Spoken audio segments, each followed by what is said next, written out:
Hello everyone, I'm Andre Di Stefano, the game director of Gangs of Sherwood, and today I'm joined by Sven, our lead game designer. And you haven't come empty-handed today, right? So no, I am very excited to give you guys a closer look into the gameplay of Gangs of Sherwood. You guys might have seen already some stuff at Nacon Connect, but we're both here to showcase you a deeper and more extensive look into Gangs of Sherwood. Okay, awesome. Let's get started.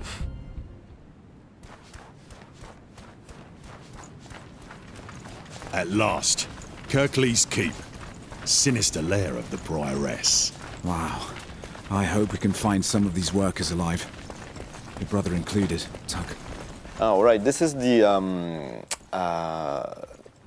Prioress of Kirklees Castle, actually. It's a level that takes place around the middle of the game, where the characters are already powered up, so they don't have their full moveset yet, but as you progress into the game, you develop more moves. This is one of the parts of the levels where there's no combat, but it's an opportunity for us to develop the narratives, to have the characters talk together, before actually going in and start the fight.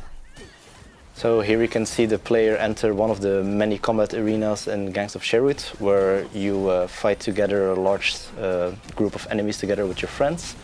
We try to make our combat as dynamic and fluid as possible, and we also want to make sure that every character feels unique, like Robin, who you're currently seeing air comboing an enemy. Is our archer, so he has a lot of different arrow types that he can use to combo the enemy from afar. And he has those floating arrows. Yeah, those are called star arrows, and you might have noticed earlier before that if you shoot your shining arrow, that's the yellow arrow, that travels very fast, it would launch all these star arrows towards the enemy. Oh, yeah.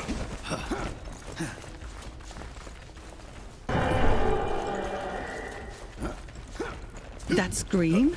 I've heard people suffer all my life. And these arenas are connected by these parts of the level where we have a bit of platforming and traversal. It's very unique looking for like the Robin Hood mythology. Right. I guess we really, their own thing with the traditional Robin Hood story. There's really this mix of medieval and technology. And as you go in this level, the technology becomes more and more present, actually. Now here's another arena. Yeah. That's a Ferrum coil.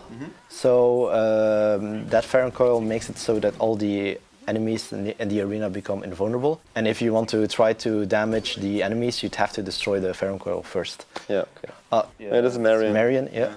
This is our assassin character, and she has the unique ability of throwing daggers that stick on the enemies, and that's that little number you see on top of the enemy's head. And Marion has the ability to then trigger those daggers by performing a specific attack. And that's massive damage. And it does a lot of damage. It creates this really cool like in-out playstyle where you pester enemies from afar, and then once the moment is there, you try to trigger as much daggers as possible. But that's her advanced mechanic, right? Yeah. All the characters, they have their own basic playstyle. Yeah.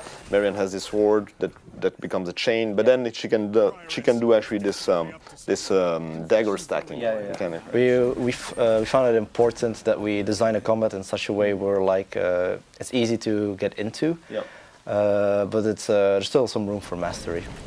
The Prioress is definitely up to something. Confessions don't require that amount of machinery for sure. Well, no matter how painful they get. Here we come at one of the resistance checkpoints, where you can donate the gold you've gathered by playing through the level. When you donate gold, you can notice at the top left that your team's power level starts to increase. And once your power level has gained a level, your character does more damage. Okay, you get buffs. Right? You get buffs, you get more health, you get more damage, and it also heals you. Yeah. Oh yeah, I guess that's... So it's really important that you donate your gold to the people.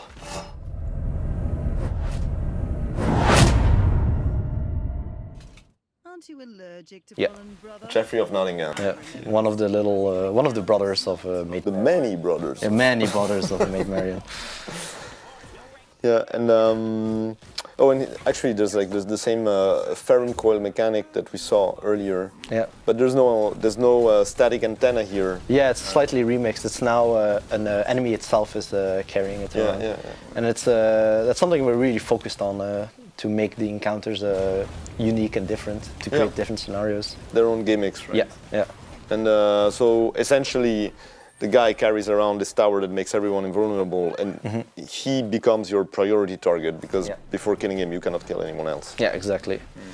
These are some of the what we call elite enemies. They're called dragoons, and they are way more powerful. So this is like the first time in the game you would actually like see them. Man, Tuck is really powerful. Yeah.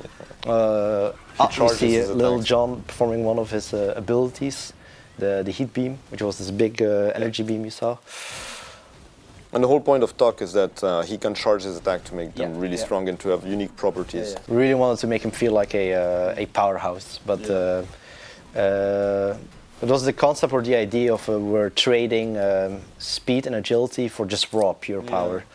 And it's interesting how different it is from Marion, that can stack daggers on enemies before unleashing them.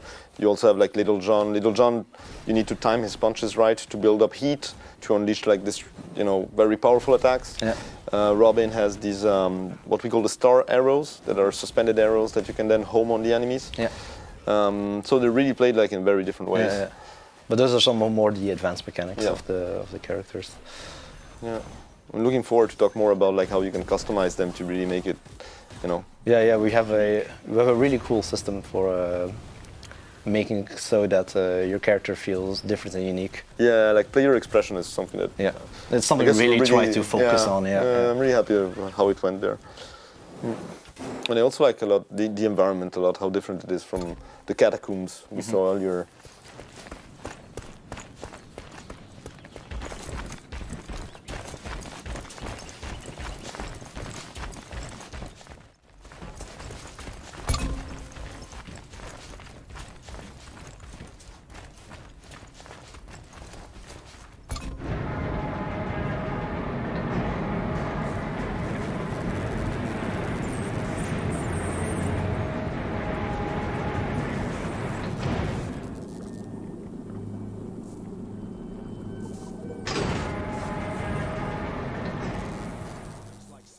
And this part of the level is actually the laboratory of the prioress.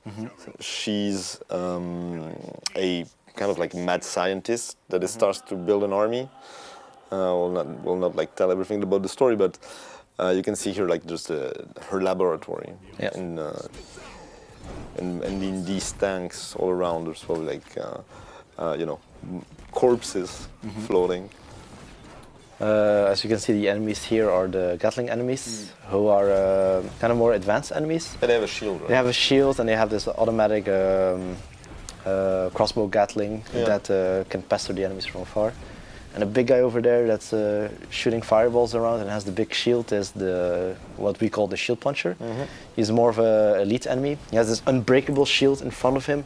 So fighting him from the front is kind of pointless. So you need to hit him So you need to hit him in the back, like as you can see here. It really creates like a different like dynamic on like how the players advance the enemies.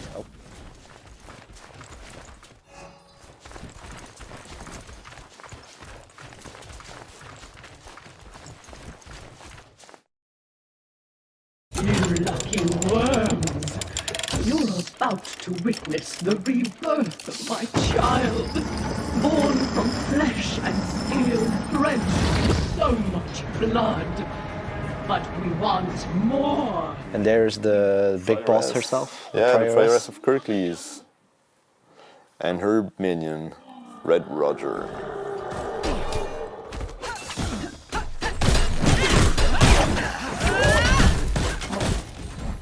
That concludes our deep dive into a level of Gangs of Sherwood. Yeah, we're looking forward to show you other levels and go deeper into the mechanics and the characters and everything the game has to offer. And we have way more to showcase.